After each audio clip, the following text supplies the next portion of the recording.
In September of 2017, the largest toy retailer on Earth walked into a courthouse and asked a judge for permission to survive.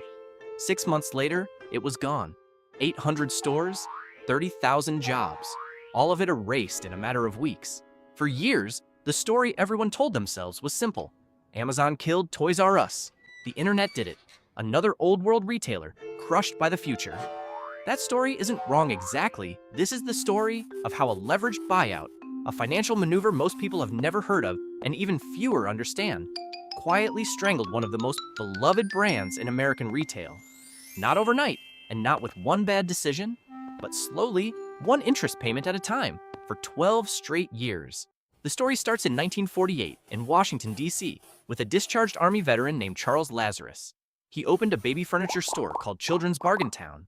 Customers kept asking him for toys, so he started stocking a few. Within a decade, the toys were outselling everything else in the building. In 1957, Lazarus rebranded the whole operation, Toys R Us.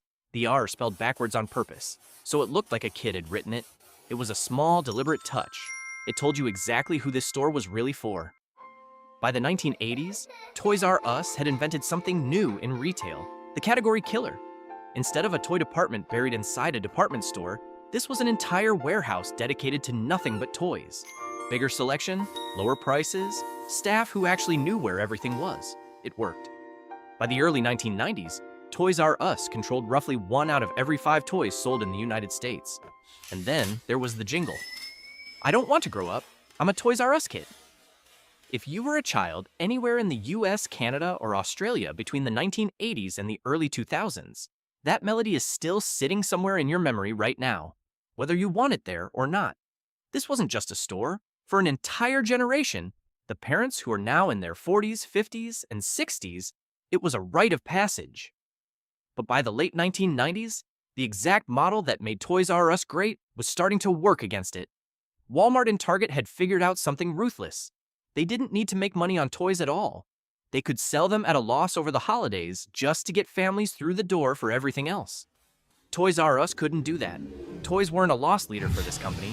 Toys were the entire business. Then came a strange detour.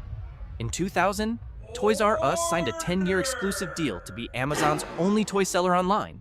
For a while, it worked. But Amazon quietly started letting other toy sellers onto its platform anyway, breaking the exclusivity Toys R Us thought it had paid for. Toys R Us sued, and in 2006, a court agreed Amazon had breached the contract. Toys R Us won the lawsuit, but it lost something much bigger. While the two companies fought it out in court, Toys R Us never built a serious online store of its own. Amazon spent that same decade building the online toy business that would eventually help bury its former partner. Toys R Us won the battle and handed away the war. By the mid-2000s, Toys R Us wasn't in crisis, but it wasn't the dominant force it used to be either. Margins were thinner, growth had slowed, and a company in that position, big, recognizable, but no longer unstoppable, is exactly the kind of company Wall Street starts looking at differently, not as a retailer to compete with, as an asset to be restructured.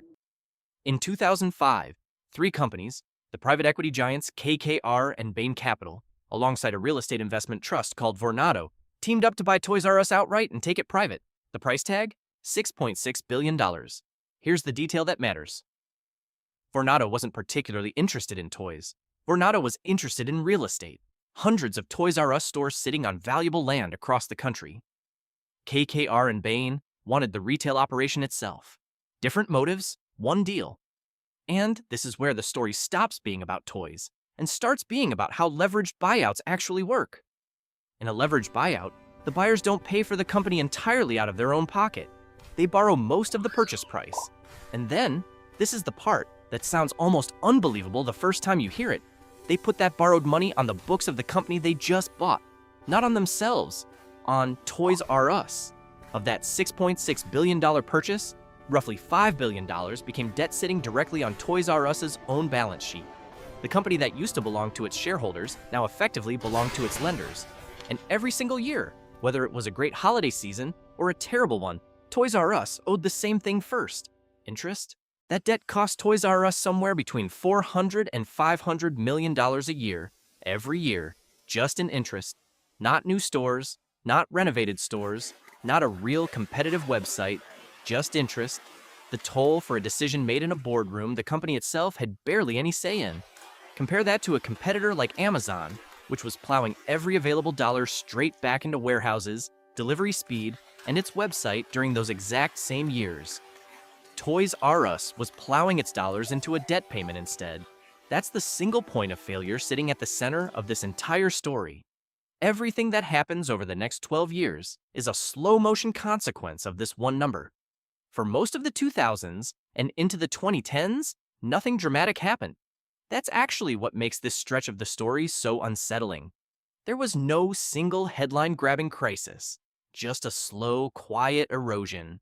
Stores that should have been renovated stayed exactly as they were. Former employees have described flickering lights that took months to get fixed, understaffed registers during the busiest shopping days of the year, a company that always seemed one step behind on basic maintenance.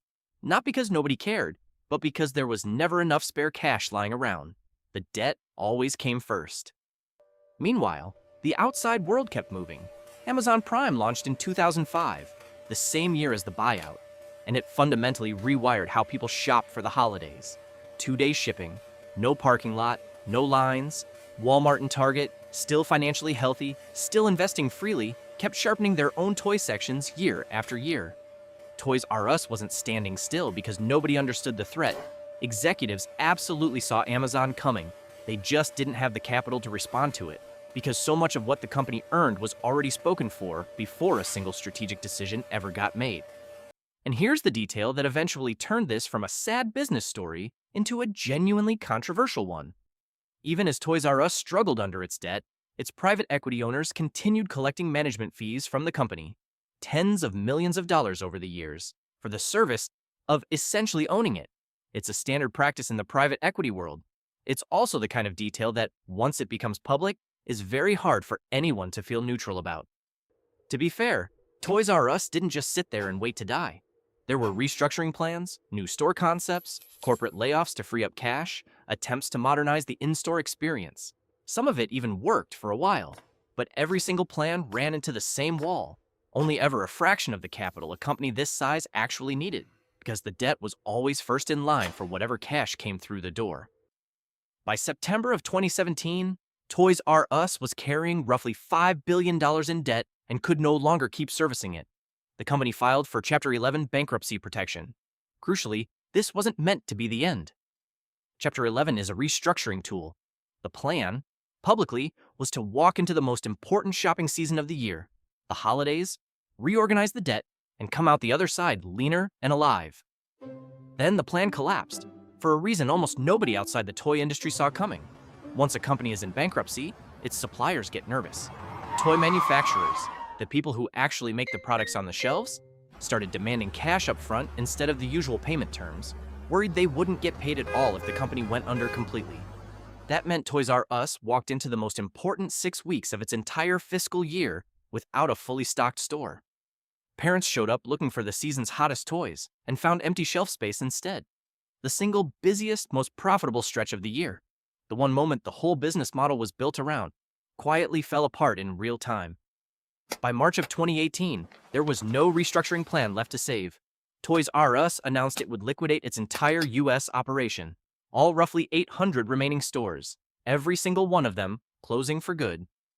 What followed was one of the strangest, saddest retail liquidations in American history, not because of its size, but because of who was watching. Adults who grew up as Toys R Us kids brought their own children in for one last visit, taking photos in empty aisles that used to be full of everything they'd ever wanted as kids themselves. Roughly 30,000 employees lost their jobs, and under the standard rules of bankruptcy, most of them were entitled to essentially nothing in severance.